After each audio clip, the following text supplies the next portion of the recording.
But anyway, the lucky dog there was Michael Waltrip, the 83 car. And speaking of Dale Jr., they had the Dale Jr. fan out there with the hat, banging his hat on the seat there. He was very irritated. So a big hardcore Dale Jr. fan. The 15 car of Clint Boyer, he gets penalized for uncontrolled tire. And then Matt Kenseth would take the lead into the restart, which would be lap 175. So we got from lap 124 past 175, and here we go. 177, Truex Jr. would drop down to third, but right back into second at lap 178. In fact, lap 180 top three would consist of Matt Kenseth, Truex Jr., and Kyle Busch, the 20, the 78, and the 18. Question number 6 comes out lap 183. Danica Patrick and Greg Biffle made contact, the 10 and the 16. Both went up on the apron. Danica Patrick just flies across that infield grass. Michael McDowell, the 59 car, he is the lucky dog. And then some penalties from question number 6. You had AJ Allmendinger and Paul Menard, the 47 and the 27, crew over the wall too soon. And remember, you can't get out there until the car is at least one pit box away from its designated pit box. And Danica Patrick, she'd wind up in the garage, and Matt Kenseth again takes the lead into the restart at lap 187. And then we get into lap 190. Last 10 laps of this event, and the top 5 at lap 190 was Matt Kenseth, Truex Jr., Kyle Busch, Denny Hamlin, and then Carl Edwards. Logano would pop into 5th place there, and then you had those 3 lanes going. And if you saw the end of that race, those three lanes of traffic going, which was crazy. Lane 1 headed by Matt Kenseth. Joey Logano had the front lane 2. Austin Dillon had the front of lane number 3, and you know, the last couple of laps, that last 10 laps, or if it comes out caution and green and you got those last couple of laps, that's when you get some really intense racing as everybody tries to get a piece of action, get into that checkered flag. White flag comes out lap 199. Final lap, Matt Kenseth starts fishtailing, and here comes all the cars. So, and this whole race, I said, well, Truex Jr. just got to get around this guy and hit the gas. And again, you know, the plan was, you know, get around that last turn at the last lap, and then come around that first place guy and just gun it all the way to the checkered. And you thought that Truex Jr. would have had a chance after Kenseth started fishtailing. That's what I was thinking. And here comes Denny Hamlin. And then you had Denny Hamlin and Truex Jr. bumping each other on the way to the finish line.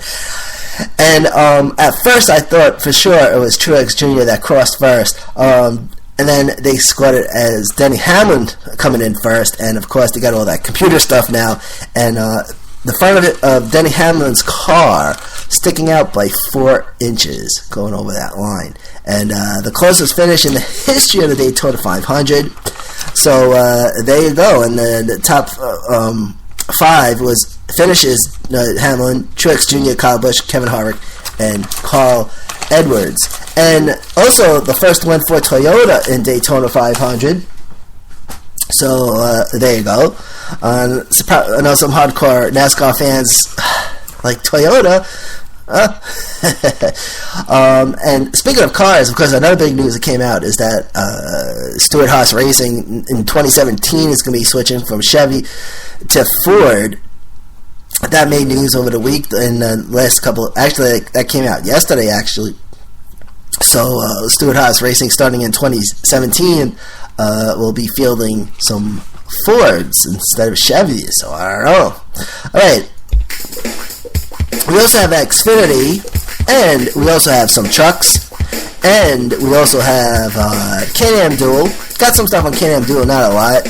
So let's start with Xfinity Series, and then we'll get into the schedule. We also got driver standings, and of course, we've got some racing news to go over, as we always do here at the Racing Podcast. And so let's get right to it. Xfinity Series, of course, which was the Power Shares Triple Q 300, and which was a cool race. Friday's race with the truck race was pretty cool, man. You had 2 big wrecks on Friday. We'll get to that in a moment. But anyway, Ty Dillon would take the lead, in the number 3 car coming off of the green flag. Then Austin Dillon takes the lead going at lap 2. Ty Dillon in the 3, Austin Dillon in the 2. Then Joey Logano come into first place at lap 2 going into lap 3. Then question number 1 come out. Actually had a top 3 at lap 5, which was Joey Logano, Elliott Sadler, and Austin Dillon. The 22, the 1, and the 2.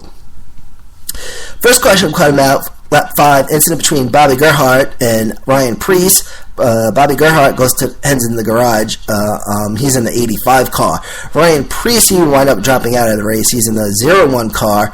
Anthony Cumpin, the 46 car, also got a little piece. Joey Logano would take the lead into the restart at lap 10.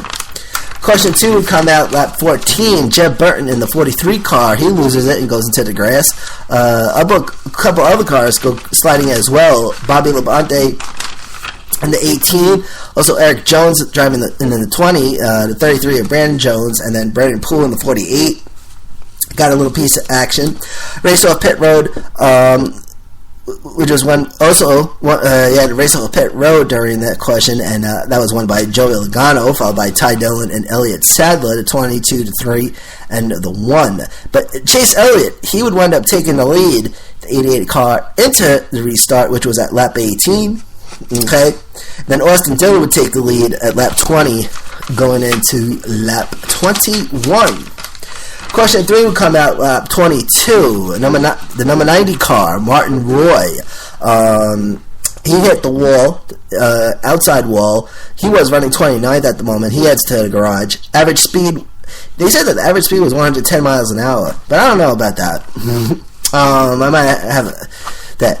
And of course they got this thing with Xfinity Series that you can't bump the other cars like you can in Sprint Cup, so which is interesting. But the 62 car, Brendan Golan, he would take the lead into the restart lap 26. Top 3 lap 28 going into lap 29 consisted of Austin Dillon, Casey Kane, and Brendan Golan. The 2, the 5, and the 22. Possible tire-up for Kyle Larson in the 42 car. His car was smoking. He heads to pit road. And then Casey Kane, he would take the lead at lap 32. Lap 41, Bubba Wallace Jr., the 6 car, the only Ford to the top 10, running 10th. He would drop down to 11th. And the top 10 break away from the rest of the pack also during that time. But Eric Jones in the 20 car, he had some trouble as... he had some trouble with his car, I forget what it was, but he was 3 laps down as of lap 48. And then you had the first round of green flag pit stops come out lap 57, 3 laps shy of the halfway mark. A whole bunch of lead changers.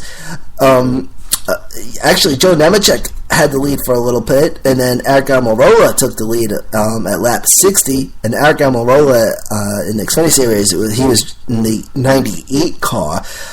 Lap 60 would mark the halfway mark. And Ray Black Jr., the 62 car, penalized on pit road for crew over the wall too soon. And again, on the green flag pit stops penalties, you have to serve a pass-through. Eventually, Brendan Golan, he would take the lead at lap 68. Then Casey Kane takes the lead at lap 72. And then you had a little back and forth between the 5 and the 22 because Joey Logano was trying to get in there. But he would take the lead at lap 74. The double 2 in front. Casey Kane at that point would drop to 8th place. 14 cars on the lead lap at lap 86, and then lap 95 would start the second round of green flag pit stops, in which Chase Elliott would take the lead as Joey Logano drops to 3rd.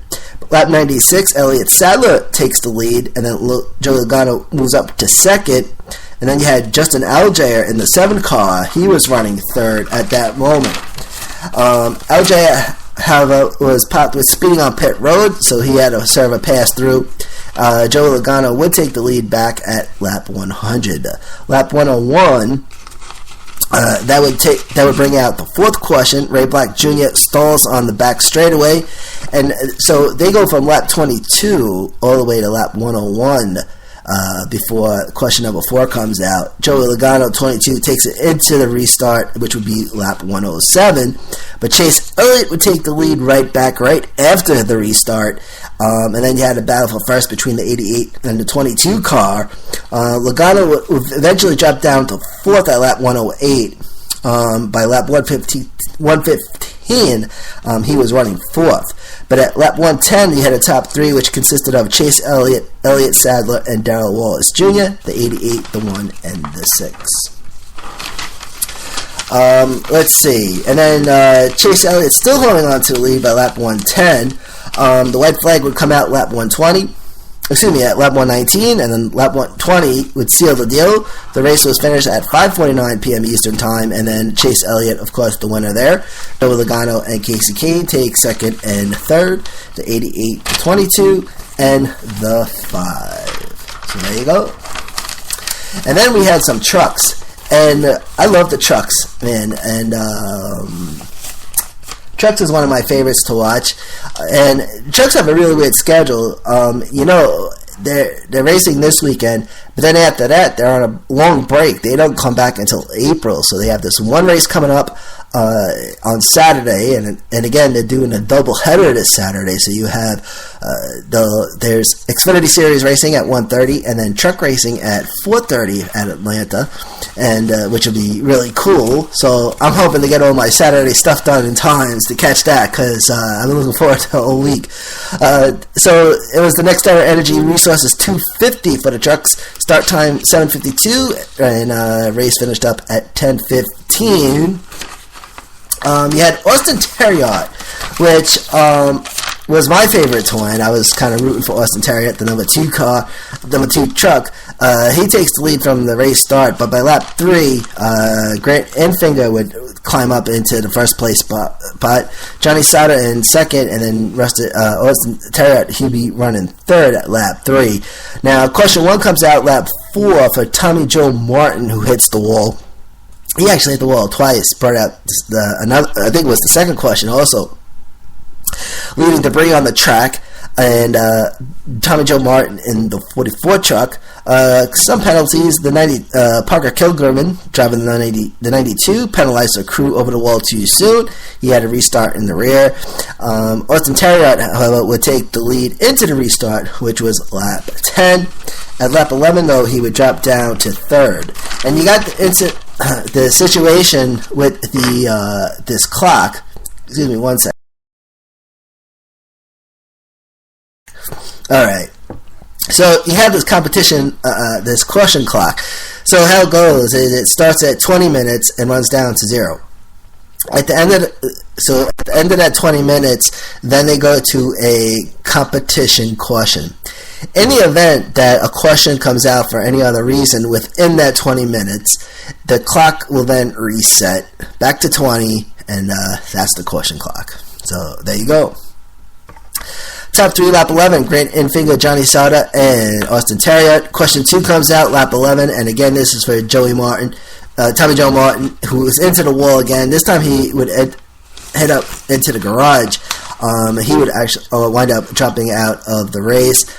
Trucks pit lap 12, and he had a race off a pit road won by Cody Coughlin, driver of the 18 truck, followed by a Grant Enfinger, Johnny Sauter, Matt Crafton, and Scott Lagasse Jr. That makes the top 5. The 78 pit road penalty, Chris Fontaine, crew over the wall too soon. He has to restart in the rear. And Tyler Reddick, the 29 truck, he would take the lead into the restart, and that would be at lap 16. Top 3, lap 17 was Tyler Reddick, Ben Kennedy, and Timothy Peters. The 29, the 11, and the 17. By lap 18, Johnny Sauter would move into third place. Timothy Peters would drop down to 5th. And then you had Austin Terriot takes the lead lap 21. Johnny Sauter takes the lead lap 22. And then Matt Crafton takes the lead at lap 25. By lap 32, Austin Terriot was back on top. Then you had Matt Crafton, Christopher Bell. That was the top 3 at lap 32, which was the 2, the 88, and the 4 truck. And Christopher Bell, of course, he's the truck that flipped over as they were crossing over the finish line on Friday, which was pretty scary. Rico Abreu, the 98 truck, he was speeding on pit road. He has to send a pass through. And then you got caution number 3, which comes out at lap 42. 11 seconds shy of the caution clock expiring.